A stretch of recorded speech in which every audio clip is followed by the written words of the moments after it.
Dear student, good morning. मैंने आपको noun वाले चैप्टर में नाउन और नंबर पढ़ा दिया। अब अगला पॉइंट है noun and case. Noun and case.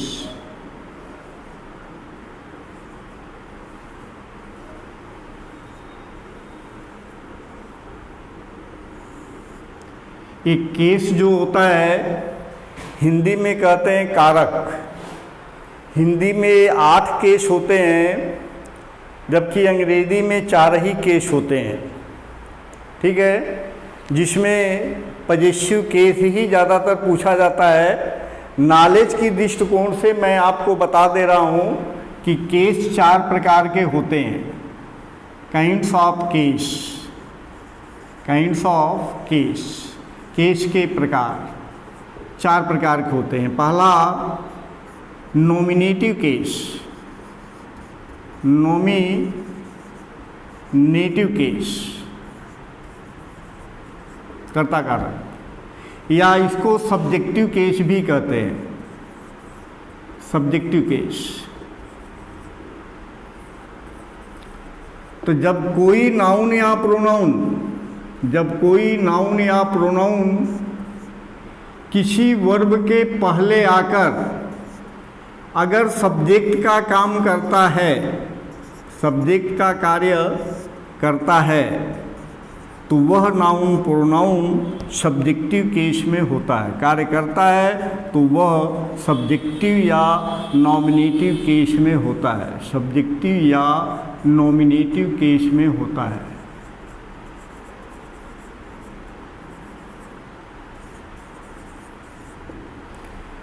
Subjective और नॉमिनेटिव केस कब कौन था?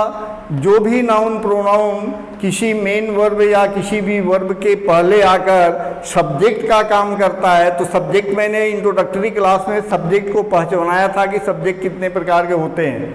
वहाँ पर आप देख लीजिएगा कि सब्जेक्ट कितने प्रकार के होते हैं। जैसे Ritesh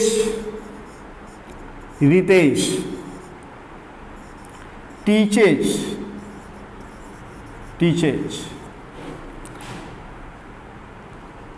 Rohit maths. Ritesh teaches Rohit maths. Ritesh Rohit को मैथ पढ़ाता है। ठीक, तो मैंने बोला कि यदि किसी भी वर्ब के पहले कोई नाउन या प्रोनाउन आकर सब्जेक्ट का कार्य करे तो उस वाक्य में जो नाउन प्रोनाउन होगा वह सब्जेक्ट होगा और उसका केस जो होगा सब्जेक्टिव केस होगा। तो रितेश जो है सब्जेक्ट है और काम कर रहा है सब्जेक्टिव या नॉमिनेटिव केस का। सब्जेक्टिव या नॉमिनेटिव केस का। ठीक है, आपको सब्जेक्टिव और केस के बारे में जानकारी होना चाहिए। पहचानने के लिए मैं बता रहा हूँ आपको। आगे चलकर वॉइस जब पढ़ेंगे तो उसमें सब्जेक्ट, वर्ब और ऑब्जेक्ट को पहचानना बहुत जरूरी होता है। दूसरा point, objective case. Objective case. Objective case. तो जब कोई नाउन या प्रोनाउन किसी मेन वर्ब के बाद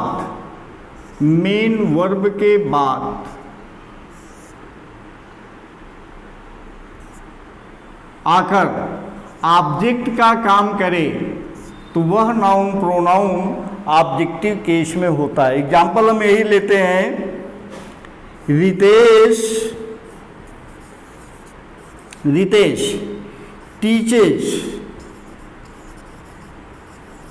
टीचेज रोहित मैथ्स। अब देखिए यहाँ ये हो गया सब्जेक्ट, इसका केस हो गया सब्जेक्टिव, ये हो गया मेन वर्ब और ये हो गया ऑब्जेक्ट। तो अगर ये रितेश वर्ब के पहले आया तो रितेश का जो केस होगा वह सब्जेक्टिव केस होगा, और रोहित जो है मेन वर्ब के बाद आया, यह वाक्य में ऑब्जेक्ट का कार्य कर रहा है और इसका केस देखेंगे तो ये ऑब्जेक्टिव केस में होगा। ऑब्जेक्टिव केस में होगा, यानी रोहित का केस जो है ऑब्जेक्टिव केस होगा। ऑब्जेक्टिव केस में इसमें दो नाउन है, रोहित भी है और मैथ भी है। आगे जब पढ़ाएंगे तो बताएंगे।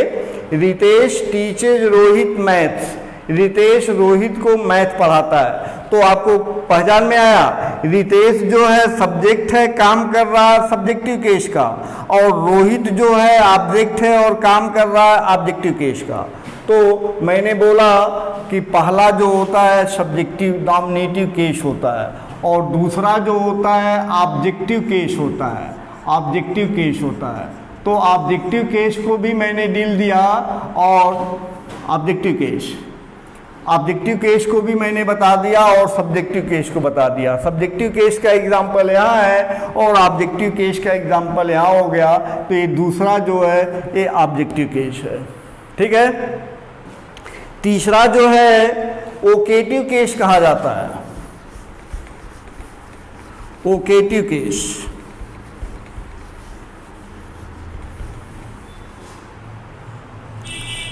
ओकेटिव केस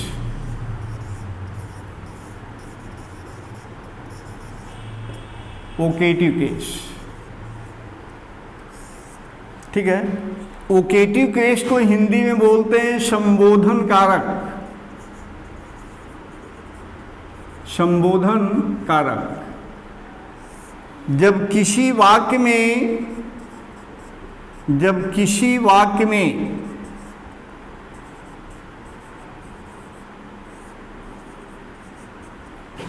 किसी नाउन को केवल संबोधित किया जाए, केवल संबोधित किया जाए,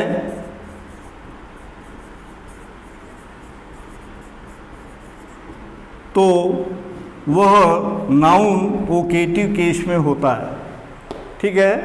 जब किसी वाक्य में किसी नाउन को केवल संबोधित किया जाए तो वह ओकेटिव केस में होता है।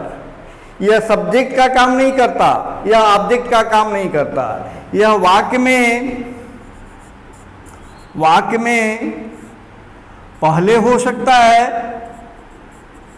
पहले हो सकता है, या वाक्य के अंत में होगा, वाक्य के अंत में होगा,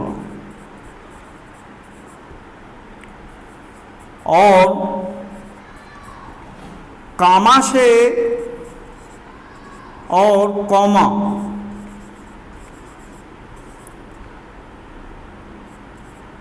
से अलग रहता है, अलग रहता है। अर्थात कामा के द्वारा इसे अलग कर दिया जाता है। जैसे बॉयज, बॉयज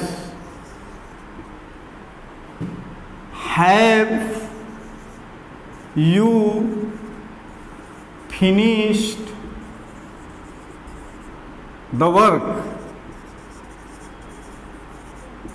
अब देखिए यहाँ पर बॉयज को सबसे पहले लिया गया, लेकिन आप ये सोचो कि ये करता है तो करता नहीं है। क्यों? क्योंकि इसे कामा से अलग कर दिया गया। तो जितने भी ओकेटिव केस के नाउन आते हैं उन्हें कामा से अलग कर दिया जाता है। मैंने दिया है आपको कि जब किसी वाक्य में किसी नाउन को केवल संबोधित किया जाए, काम नहीं करेगा वो, तो वह वाक्य में ओकेटिव केस होता है। वाक्य में पहले भी हो सकता है, वाक्य के अंत में भी हो सकता है। और तीसरा पॉइंट इसका है कि कामा से हमेशा अलग किया जाता है। तो इसको हम ऐसे भी लिख सकते हैं, have you finished the work boys. अब देखिए यहाँ पीछे आया, अंत में, वाक्य के अंत में आया, तो भी इसे कामा से अलग किया गया। तो वोकेटिव केस का जो भी नाउन होता है वाक्य में पहले हो या वाक्य के अंत में हो, सदैव कामा से अलग किया जाता है, तो वह वोकेटिव केस में होगा। यहाँ पर केवल इसे संबोधित करके किसी बात को कहा जाता है या पूछा जाता है। जैसे एक एग्जाम्पल और ले लो आप, children children, come here, come here, बच्चों यहाँ आओ, बच्चों। अब कम, चिल्ड्रेन कम हियर एक साथ नहीं है, चिल्ड्रेन को कम हियर से अलग, कामा के द्वारा अलग कर दिया गया। तो जितने भी वोकेटिव केस के शब्द होते हैं वे कामा से अलग किए रहते हैं, चाहे वो वाक्य के प्रारंभ में हो या वाक्य के अंत में हो।